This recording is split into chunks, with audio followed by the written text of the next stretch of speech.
It's recorded. Alright, me and James, my son James, are coming in here to... He's going to show him how to build a real quick poncho shelter with an army poncho and a little paracord, a few stakes. We're just walking back in the woods the day before Christmas Eve, and here, so here's James. Say hi, James. Hi. Alright, here, go ahead and take the camera. We're looking for a couple of trees that are going to be about the same width apart as the poncho is long. We're going to run a cord across that, just about 2 feet above the ground or so, as a ridge line for the poncho shelter. Anyway, we're gonna go find those trees and then we'll start recording again. Alright, so the first thing we're gonna do, we found these 2 trees. These are roughly, I don't know what that is, about 6 feet apart or so. About the right size for this poncho shelter. So we're just gonna knock down a few of these lower branches and run a piece of paracord through here.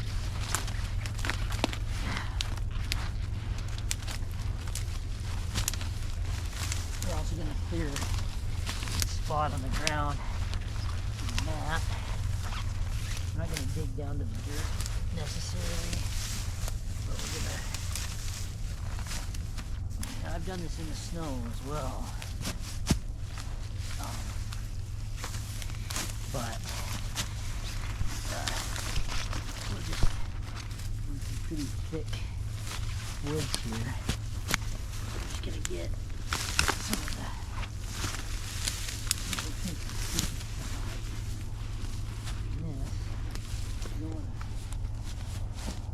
anything.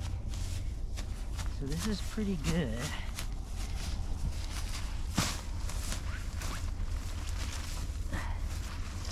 Any sharp branches under here, good idea to get them out.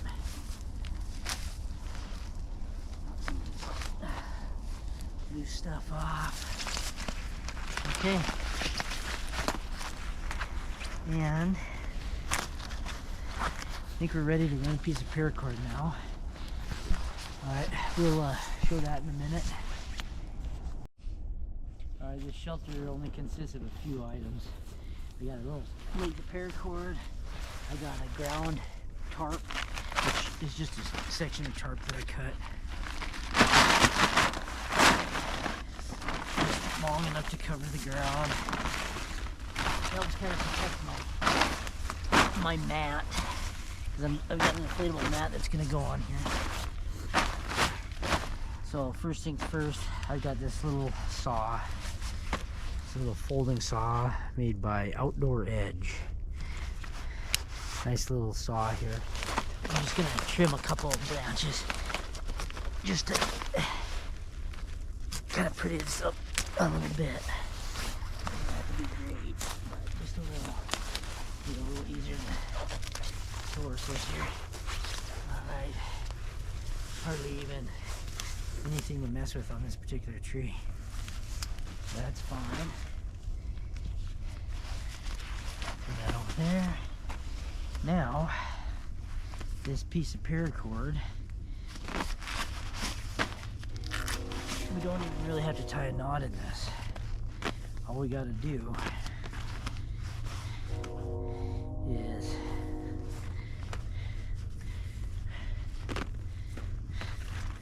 get it in like this, and if you watch here, we only want this shelter to be about this high off the ground, the ridge, because it's just barely going to cover our body. I use this in rain, snow. It's actually a pretty nice shelter to have. So we don't need to tie a knot. All we got to do is wrap this a couple times, 2 or 3 times around the tree. It's got some friction to it. And then what I like to do is I like to put I like to come down. It helps to, well, yeah. So come down on the side like that. And just if you overlap your cord a little bit, that will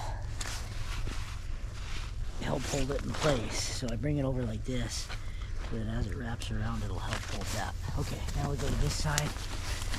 Same deal. We're just gonna keep it about level. We just wrap it around. No knot required.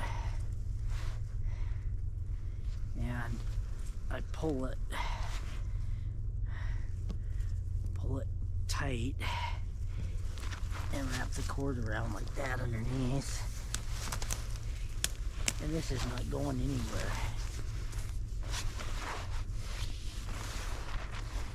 It's a perfectly good.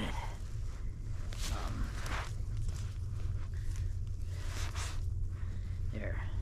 That's all you need. You just leave it dangling. Okay, now this guy, the hood of this poncho, I just keep it taut. The hood is, a lot of people will wrap this and tie it. I found it doesn't even really matter. I just close it. And one poncho seems to be plenty to cover up my body.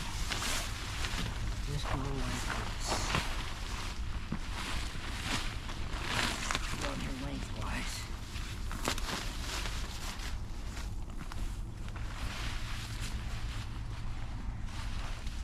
And if it's really nasty, windy, cold weather, if it's really nasty, cold, windy, wet weather, I like to find a tree that's a little bit wider, like as wide as this, so that the poncho can be sucked up against the tree, and basically the tree acts like a door. In nicer weather though, you can just use a smaller tree like this. But if it's really windy and cold, it's nice to have a wider tree to actually block the ends. And you could pull the ends close together like this too, but then it makes it not as wide. So it's nice if you're going to block the ends, just use a wider tree, or you can put debris in front of this too.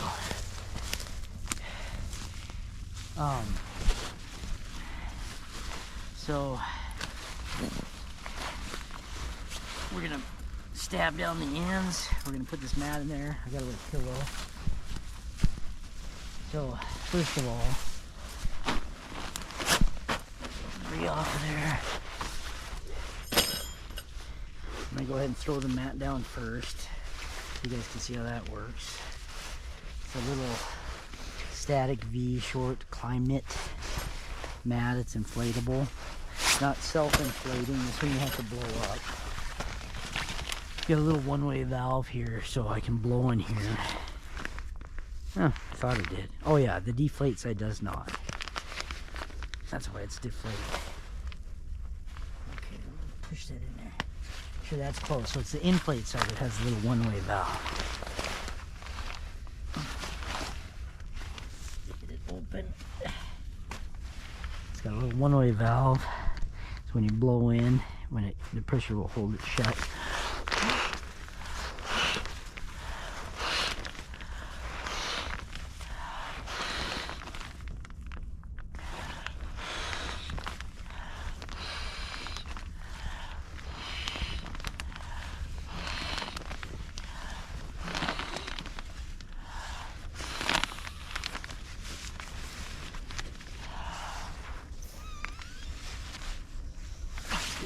And you just go like that, inflate it. 20 breaths or so, 10 breaths. Goes like this. Obviously you'd wear a sleeping bag. You'd use a sleeping bag too. So you can lay on that. And now, this piece, you just tap it down.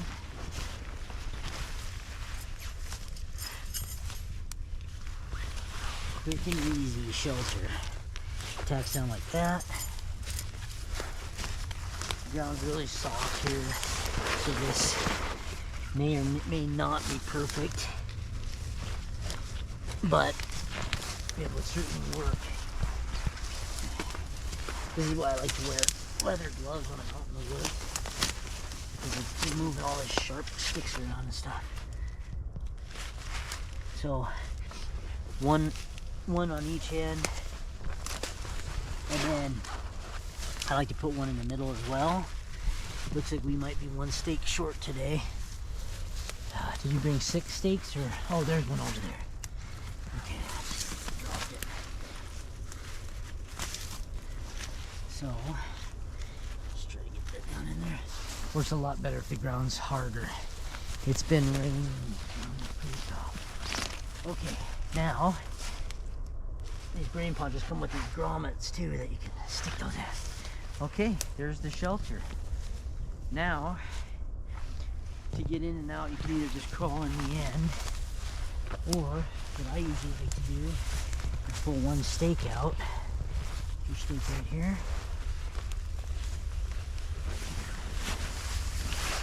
Get on in your sleeping bag. That's good, I didn't bring a sleeping bag. Just got this. When it's time to go to sleep, I do a few of this, and what do I do with that steak? You see that steak? Oh, here it is. Put my steak in.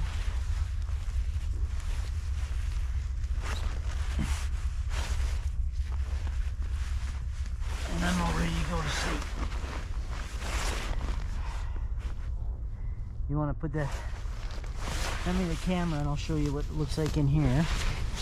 Okay, just chilling here in my little shelter. And if you look down here at my feet, I got pretty good coverage here. Nice and comfortable. Got good here. Got my little pillow. Let me put my camouflage handkerchief. And I'm cozy. And with a bigger tree, it would cover this end down here. But like I said, you can put some pine boughs down at the ends too to cover them in if you want to. But this definitely cuts down on the wind and stuff like that. So here's the camera, James. And you get out in the morning, simply like that. And you're ready for the day. I've slept in this setup many times in blizzards and snow and rain, and it works really well. You can modify them a little bit by using a bigger tree. You know, in the snow, you don't have to worry near as much about debris because the snow cushions you and insulates you. But a bigger tree for sure on each end, if it's windy, makes this shelter more enclosed. All right, I'm gonna film James here getting in to the getting into the shelter here. As soon as I figure out how to use my selfie stick. There we go. Okay. All right. James is getting in there. Just be careful not to puncture the. Don't rip up the stake right here where my foot is, and don't puncture a hole in the mat. All right. Here we go. I'm gonna turn the camera around. And how does it feel, James? Pretty nice. Okay, your pillow, you're not really on the mat all the way, and there's your pillow. Okay. All right. Now, see if you can. Here's your steak. Go ahead and close it on up the way I showed you.